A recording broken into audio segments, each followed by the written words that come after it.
रुको यार, ये एक सच्ची कहानी है कोडेक्स जिगस की। सुन के जाए, क्या पता ये कहानी आपको अच्छी लगे। क्या आपको यकीन है कि हर किताब केवल शब्दों का एक संग्रह होती है? अगर हाँ, तो ये कहानी आपकी सोच को बदलने वाली है। आज मैं आपको एक ऐसी किताब के बारे में बताऊंगी जिसे डेविल्स बाइबल कहा जाता है। एक किताब जिसने सदियों से लोगों को डर और जिज्ञासा के बवंडर में फंसा रखा है। लेकिन इस किताब का जन्म कैसे हुआ? क्या ये इंसानी हाथों का काम है या किसी अंधेरे ताकत का? हाय फ्रेंड्स, मेरा नाम है स्मिता और आप देख रहे हैं डार्क विस्पर्स। अगर आपको डरावनी और रहस्यमयी कहानियां पसंद है तो इस चैनल को सब्सक्राइब करें और इस वीडियो को अंत तक जरूर देखें, क्योंकि इस कहानी का अंत आपको सोचने पर मजबूर कर देगा। चलो अब कहानी शुरू करते हैं। Part 1, the mysterious beginning. कहानी शुरू होती है 13वीं सदी में एक मठ के अंदर। चेक रिपब्लिक के जंगलों के बीच बसा यह मठ दूर दूर तक अपनी शांति और जान के लिए प्रसिद्ध था। लेकिन एक रात ने सब कुछ बदल दिया। मठ के अंदर एक युवा भिक्षु हरमन को मठाधीश के गुस्से का सामना करना पड़ा।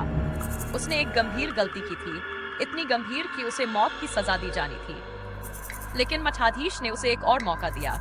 उन्होंने कहा, अगर तुम एक ही रात में पूरी मानवता का जान समेटने वाली एक किताब लिख सकते हो तो तुम्हें माफ कर दिया जाएगा।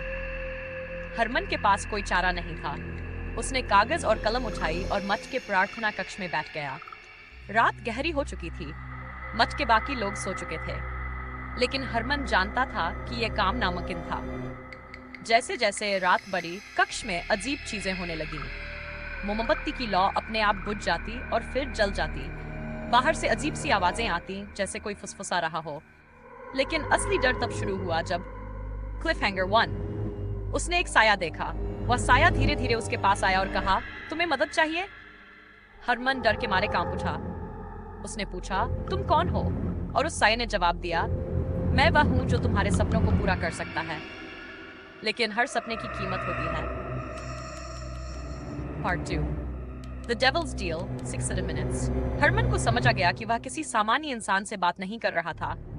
उसने महसूस किया कि यह एक दैवीय शक्ति है, या शायद शैतानी। उस साये ने एक प्रस्ताव रखा। उसने कहा, मैं तुम्हारी मदद करूंगा। मैं तुम्हें इतनी शक्ति दूंगा कि तुम ये किताब एक रात में लिख सको, लेकिन इसके बदले तुम्हें अपनी आत्मा मुझे देनी होगी। हरमन के पास समय नहीं था। उसने शैतान की डील स्वीकार कर ली और फिर सब कुछ बदल गया। उसने अपने हाथों को कलम पर रखा और जैसे ही लिखना शुरू किया, उसके हाथ अपने आप तेजी से चलने लगे। किताब के पन्ने भरने लगे, इतनी तेजी से कि वह खुद नहीं समझ पा रहा था कि यह कैसे हो रहा है। वैसे सोचिए, अगर आज के टाइम में शैतान किसी को डील ऑफर करे तो क्या होगा? नेटफ्लिक्स के सारे शो एक ही दिन में देख लो, लेकिन अपनी आत्मा दे दो। क्लिफहैंगर 2, सुबह हुई और मठ के भिक्षु प्रार्थना कक्ष में इकट्ठा हुए। उन्होंने देखा कि हरमन के सामने एक विशाल किताब रखी हुई थी, लेकिन ये कोई साधारण किताब नहीं थी। इसका नाम था कोडेक्स जिगस। लेकिन जब उन्होंने किताब के पन्ने पलटे तो उनके चेहरे पर डर साफ दिख रहा था। हर पन्ने पर अजीब चित्र और मंत्र लिखे थे। उनमें से एक पन्ने पर एक विशालकाय शैतान की तस्वीर थी। लेकिन यह सब कैसे हुआ? Part 3, the curse of the codex. किताब पूरी हो चुकी थी, लेकिन यह कहानी का अंत नहीं था। यह तो बस शुरुआत थी। मठ के अंदर अजीब घटनाएं होने लगीं। प्रार्थना कक्ष में लोगों को अजीब आवाजें सुनाई देती। मठ के भिक्षु बीमार पड़ने लगे और फिर एक एक करके वे मरने लगे। गांव के लोगों ने इस किताब को शापित घोषित कर दिया। उन्होंने कहा कि यह किताब इंसानों की नहीं बल्कि शैतान की रचना है। लेकिन असली डर तब बढ़ा जब किताब को पढ़ने वाले लोग गायब होने लगे। जिसने भी किताब के शैतानी मंत्रों को पढ़ने की कोशिश की, उसने अपनी जिंदगी को खतरे में डाल दिया। क्लिफहैंगर 3 कहते हैं कि जिसने भी किताब के आखिरी पन्ने को पढ़ा, वह या तो पागल हो गया या उसकी मौत हो गई। लेकिन किताब के आखिरी पन्ने पर ऐसा क्या लिखा है जो इतना खतरनाक है? आज भी कोडेक्स जिगस को दुनिया की सबसे रहस्यमयी किताब माना जाता है। इसे स्वीडन की एक लाइब्रेरी में रखा गया है, जहां इसे खास सुरक्षा में रखा गया है। लेकिन सवाल यह है कि अगर यह किताब शैतान की रचना है, तो इसे इंसानों के बीच क्यों छोड़ा गया? कहते हैं, जो कोई भी इस किताब को छूता है वह एक शाप को सक्रिय कर देता है और इस शाप का असर धीरे धीरे बढ़ता है।